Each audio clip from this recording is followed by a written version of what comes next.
Oke, selamat hari Minggu, selamat merayakan Hari Raya Tritunggal Maha Kudus.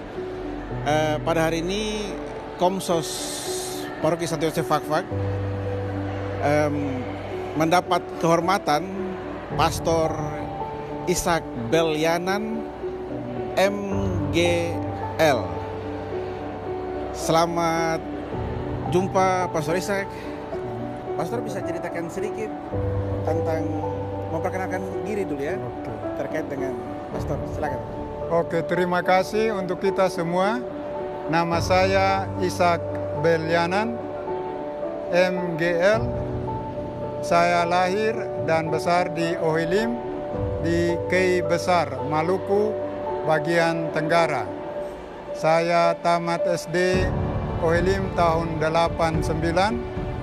Tamat SMP Savio Katlarat tahun 92 dan tamat Seminari Santo Yudas Tadeus Langgur tahun 96. Tahun 96 sampai 98 bergabung di novisiat SVD Nenuk di Atambua. Agustus 1998 studi filsafat di STFK Ledalero, Maumere. Tahun 2002 tidak berhasil untuk melanjutkan di SVD karena masih kurang sedikit itu nilai. Jadi saya diminta untuk mengundurkan diri.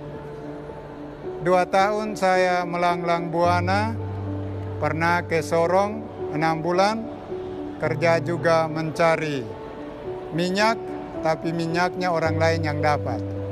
Saya tidak dapat. Lalu tahun 2004 saya kembali ke Maumere untuk wisuda, dan tepatnya September 2004 saya bertemu dengan Pastor Ken Barker MGL. Dia mengundang saya untuk masuk bergabung dengan Missionaries of God's Love MGL. Tahun 2005 Januari awal tahun saya pertama kali terbang dengan pesawat lamanya 6 jam untuk pergi ke negeri kanguru, mendarat di Sydney. Dan saat saya ditanya, "How are you?" saya bilang, "Yes." Karena bahasa Inggris kosong. No. Lalu dia tanya lagi, "Where are you going to?" Saya bilang, "Yes." Lalu dia bilang lagi, "Where are you study?" Di mana nanti Anda belajar? Saya bilang, Missionaries of God's Love University, padahal salah.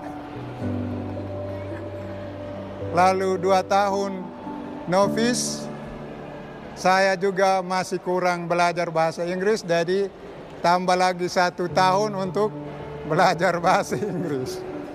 Sekolah di Canberra University. Setelah tamat, saya pindah ke kota Melbourne di negara bagian Victoria untuk studi. Tapi karena nilai bahasa Inggrisnya tidak memenuhi untuk studi sebagai mahasiswa, jadi saya tidak dapat ijazah. Tapi saya studi untuk menjadi imam yang mereka sebut ordination course. Jadi studi untuk jadi imam. Jadi 2 tahun setelah saya tidak diizinkan lagi. Jadi puji Tuhan saya yang mendapat.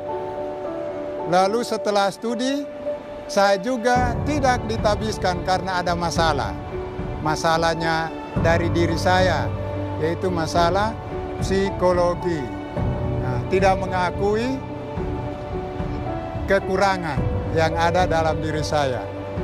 Jadi setelah mereka tidak menhabiskan saya, Juni, tepatnya tanggal 1 Juni 2013, saya minta tinggal di luar 6 bulan dengan tujuan kembali ke Indonesia bawa uang Australia untuk bangun rumah. Tapi saat Oktober 2013, setelah bapak saya meninggal, saya bebas untuk menentukan. Tidak ada orang tua yang membantu saya lagi, saya bebas memilih. Dan saat saya bebas memilih, saya dikuatkan oleh teks Keluaran bab 4 ayat 2, yaitu Tuhan tanya Musa, "Hei Musa, apa yang ada di tanganmu?" Lalu Musa bilang, "Inilah tongkat." Atau Musa bilang tongkat. Tuhan mengingatkan saya bahwa apapun kelebihan, apapun kekurangan, saya mengakui bahwa saya punya kekurangan. Selama Musa belum mengakui dia pengembara ternak, maka di bab 3 dia bilang tidak semua. Tidak ada yang ya, padahal Tuhan sudah tunjukkan kuasanya. Tapi Musa tidak mengakui.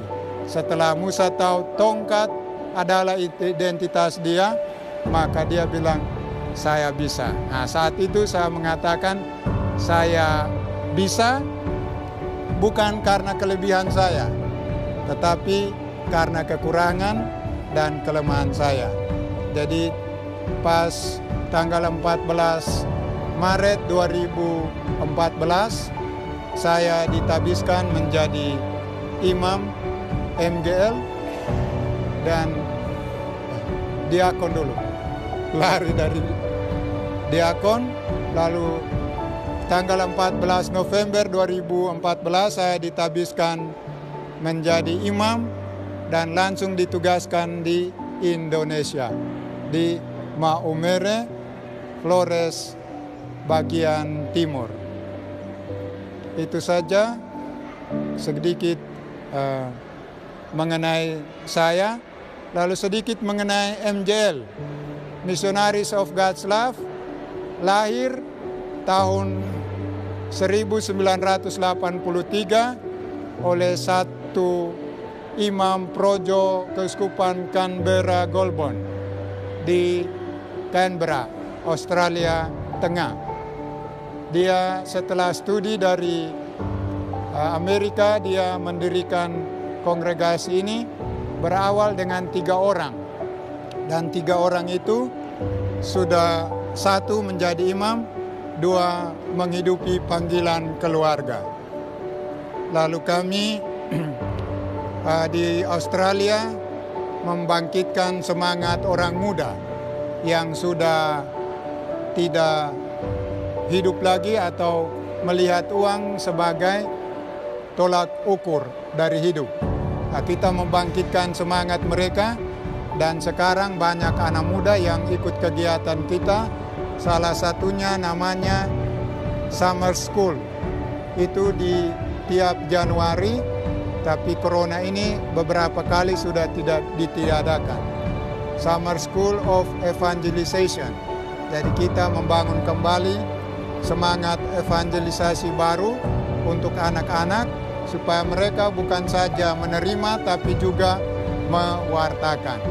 Lalu ada juga namanya NTT, LTTN, Light to the Nation. Terang bagi bangsa-bangsa itu tiap 2 tahun sekali. Rayakan pada hari Kamis Putih, Jumat Agung, Sabtu Suci, dan Minggu kembali itu di camp. Sedangkan di Indonesia kita buka dengan membangkitkan semangat kelompok karismatik Katolik dengan Priskat, pria sejati Katolik, lalu Waberkat, wanita berhikmat, lalu MMY, Maumere, Mau Yesus, dan juga kita ada PD, Persekutuan Doa Karismatik, namanya Duc in Altum, atau orang biasa bilang DIA. Itu saja. Terima kasih. Pastor, Tuhan memberkati. Pastor mungkin bisa jelaskan sedikit terkait dengan karismatik ini, kan banyak ini karismatik ini. Ada karismatik Katolik, ada karismatik yang umum. Itu kira-kira perbedaan utamanya di mana, Pastor? Jadi sebenarnya tidak ada perbedaan. Yang membedakan itu Katolik dan yang lain. Sedangkan yang umum itu semua digerakkan oleh Roh Kudus. Tetapi karena kita Katolik, jadi kita mau menghidupkan kembali karisma Katolik yang saat Pentakosta kita gereja dilahirkan. Artinya bahwa kita menghidupkan kembali semangat itu. Jadi kita Katolik menghidupkan kembali, tetapi juga kita mengingat penerus-penerus kita seperti Paulus dan juga para penulis-penulis Katolik yang mewartakan bahwa hidup Katolik lalu juga karismatik. Jadi sebenarnya bedanya di situ. Tapi rohnya sebenarnya roh yang sama. Oke, Romo mungkin ada pesan kepada generasi muda terutama di Paroki Santo Yosef Fakfak supaya bisa menjawab panggilan Tuhan, mungkin bisa hidup membiara seperti Pastor gitu. Jadi intinya never give up. Tidak boleh menyerah. Apapun masalah, apapun kekurangan, kelebihan yang ada, kita tidak boleh menyerah. Kita minta tolong dua orang dalam hidup. Yesus dengan Roh Kudusnya, dan jangan lupa mama kita Maria. Mereka sudah mengalami duka cita, sukacita, dan damai. Dan dengan duka cita, damai sejahtera yang mereka wartakan, kita kalau minta tolong kepada mereka, mereka akan membantu kita. Lalu bagaimana kita bisa tahu? Itu banyak orang yang kita bisa minta tolong. Yang paling utama itu, buat sibuk pastor parokimu, supaya dia jangan keluar. Kedua, penatua-penatua yang sudah ada di sini, buat sibuk mereka. Para guru, dan juga jangan salah kaprah. Jangan omong di mensos. Karena mensos ini kita tidak tahu siapa yang membantu dan siapa yang setan. Jadi orang-orang kita sudah tahu, kita datang kepada mereka. Jangan mau jadi imam lalu taruh di mensos. Berarti nanti orang yang memberi itu juga mungkin orang yang salah. Kira-kira sekian, tapi intinya never give up. Siap. Oke, Pastor, terima kasih atas Terima pencerahannya kasih. hari ini. Tuhan memberkati. Oke, Sobat Komsos dimanapun berada, demikian Pastor Ishak Belyanan telah memberikan pencerahan kepada kita pada hari ini. Semoga Tuhan memberkati kita semua. Amin. Amin. Pastor, terima kasih sekali.